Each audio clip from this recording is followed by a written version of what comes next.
Thank you so much for deciding to join me today. Thank you so much for hanging out with me today. This is, in my opinion, this is what neuroscience shows. It really feels like our thoughts are in charge of our feelings. A thought appears and suddenly your mood changes. So we assume thought equals feeling. But neuroscience shows the order is usually the opposite. Sorry if you can hear my dog in the background. He is stretching himself.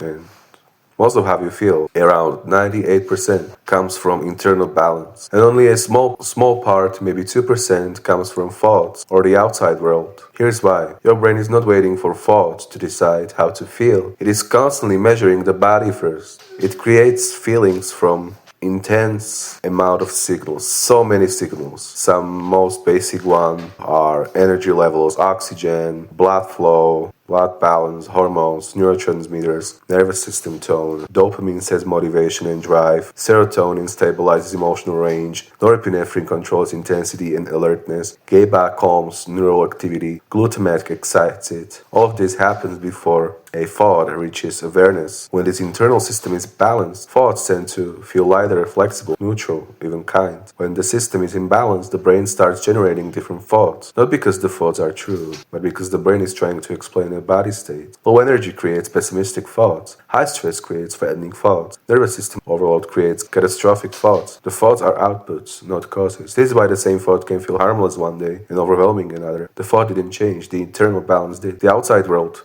works the same way. Seeing or hearing something negative doesn't directly create emotion. It slightly shifts attention and arousal. Or it can even overtake and shake the balance for some time. But again, what wins is the internal balance over time. If your internal balance is stable, that signal passes through and fades, depending if that signal truly shakes already balanced system. You know how insane the signal is. Something that appears in your life, no matter what situation. If balance is already fragile, the same signal feels much stronger because it lands on an unstable system. So thoughts and events don't generate feelings, they modulate feelings that are already being shaped internally. This is also why trying to fix feelings by arguing with thoughts often backfire. You're trying to change the story while the body is still standing to stress signals. Once internal balance improves through rest, oxygen, safety, regulation, time, thoughts change automatically. Not because you force them, but because the brain no longer needs to create alarm stories. So your thoughts aren't in charge of your feelings. They're more like a commentary track added after the body has already decided whether things feel okay or not. And that's not a flaw. It's how a biological system designed for survival works. And it's really absurd and crazy how our brain works. For me, personally. Your brain is responding to balance and using thoughts to explain it, which is crazy. Thank you so much for your precious time here. Thank you so much for hanging out with me today. I really enjoyed talking to you today. And feel free to hang out with me even more and explore our feelings and emotions even more. I'm trying to use as much accurate and certified information as possible to explore our feelings and emotions the best. Especially take care,